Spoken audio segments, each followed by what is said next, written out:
السلام علیکم ورحمۃ اللہ وبرکاتہ. کیسے ہیں آپ سب لوگ؟ امید ہے کہ آپ سارے کے سارے اچھے ہوں گے. حج اور عمرے کی سیریز کے چوتھے ایپیسوڈ میں آپ کا استقبال ہے. آج ہم بات کریں گے احرام پہننے کے بعد کیا کیا پابندیاں ہم پر عائد ہوتی ہیں، اور اگر ہم اس میں سے کچھ کر لیتے ہیں تو پھر اس کی وجہ سے ہم پر فدیہ کیا دینا پڑے گا. اسی طرح سے کسی واجب عمل کے چھوٹنے پر ہمیں کیا دینا پڑے گا. یہ سارے دم اور یہ فدیہ وغیرہ کے سلسلے میں آج پوری ڈیٹیل میں بات کریں گے. سب سے پہلے بات کریں گے کہ حالت احرام میں احرام پہننے کے بعد میں کیا کیا پابندیاں عائد ہوتی ہے. تو اس میں 13 پوائنٹ ہیں، تو وہ ایک ایک کر کے ہم شروع کرتے ہیں.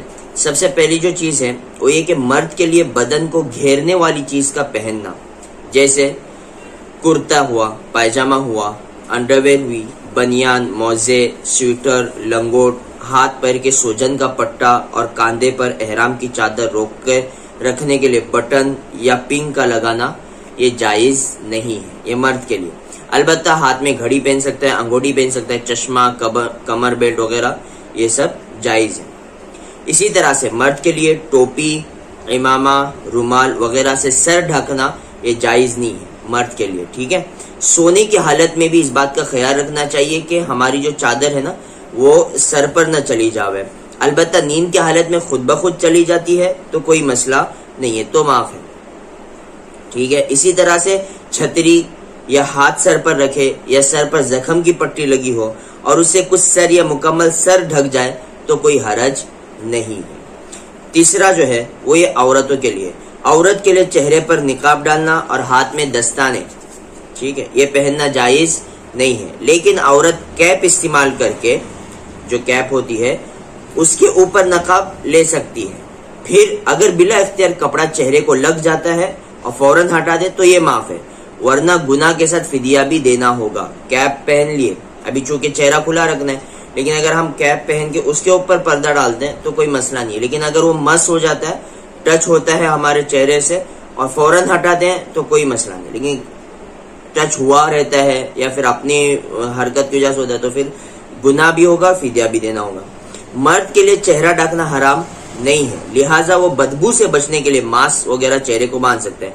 عورت البتہ نہ باندھے. لیکن آج کل جو کورونا وغیرہ کی جو سچویشن چل رہی ہے اس لیے فقہا نے اس کی اجازت دی ہے. لیکن آج کل کورونا کی وبا عام ہونے کے سبب حکومت کی طرف سے ماسک کا پہننا ہر ایک کے لیے ضروری ہو گیا ہے. اس لیے عورت بھی اگر ماسک کا استعمال کرتی ہے تو وہ 7 کلو 200 گرام اناج بطور فدیہ غریبوں میں تقسیم کرے گی. ٹھیک ہے. سنت ہے کہ عورت کے لیے مکمل ہاتھوں کو مہندی سے رنگ دے، اس لیے کہ ہاتھ چونکہ کھلے رہیں گے اور پوری مہندی لگی ہوئی ہوں گی تو ہاتھ کی رنگت کیا ہو جائیں گی، ظاہر نہیں ہوں گی. چاہے عورت شادی شدہ ہو یا کنواری ہو. مہندی لگانے کی حکمت وہی ہے کہ احرام میں ہتھیلی کھلے رہنے سے اس کا رنگ چھپ جائے گا. عورت حالت احرام میں ہر قسم کے کپڑے پہن سکتی ہے، جیسے کرتا، ازار اور پیر کا موزہ. البتہ سنت طواف میں عورت اپنا چہرہ ڈھانکے گی، اس میں کوئی حرج نہیں ہوگا. اب بات کرتے ہیں احرام کی حالت کے بعد میں کیا کیا چیزیں خوشبو کے اعتبار سے کیا کیا چیزیں ہم پر حرام ہو جاتی ہیں. احرام کی نیت کے بعد بدن، کپڑے یا لیٹنے کی جگہ میں ہر ایسی چیز کا استعمال حرام ہے جس میں خوشبو مقصود ہوتی ہے. سمجھ میں آ رہی بات؟ جیسے مشک، کافور، گلاب، عطر وغیرہ. جس کا مقصود خوشبو نہ ہو، چاہے اس میں خوشبو ہو، وہ حرام نہیں ہے. جیسے خوشبودار پھل، دارچینی، لونگ، دانت صاف کرنے کے لیے برش، ٹوتھ پیسٹ وغیرہ. یہ خوشبودار چیز کھانے میں گھل کر ختم ہو چکی ہو اور اس کی خوشبو ہی محسوس نہیں ہو رہی ہے تو بھی اس کے کھانے میں حرج نہیں ہے. احرام کی حالت میں ایسی مٹھائی وغیرہ کھانا جائز نہیں ہے جس میں زعفران یعنی کیسر وغیرہ کی خوشبو ملی ہوئی ہو. اسی طرح سے خوشبودار صابن، شیمپو اور ٹیشو پیپر، چاکلیٹ، چنگم، سرما، سونف استعمال کرنا حرام ہے. البتہ وکس اور پھر بعد میں بام، آئیڈیکس وغیرہ جو ہوتی ہے، زخم کا مرہم ہو گیا، کریم وغیرہ استعمال کر سکتے ہیں. اسی طرح اگر کوئی بیڑی، سگریٹ، گٹکا اور تمباکو استعمال کرے تو اس کی وجہ سے فدیہ لازم نہیں ہو. البتہ یہ چیزیں استعمال نہیں کرنی ہے. نمبر 5واں کیا ہے کہ سر، داڑھی اور مونچھ میں تیل لگانا جائز نہیں ہے. ٹھیک ہے. بغیر خوشبودار تیل سر اور داڑھی کے علاوہ دیگر پارٹس میں ہم استعمال کر سکتے ہیں. تیل والی چیز کھاتے وقت ہمیں اس بات کا خیال رکھنا ہے کہ ہمارے داڑھی اور مونچھ کو وہ کیا لگے، تیل نہ لگے.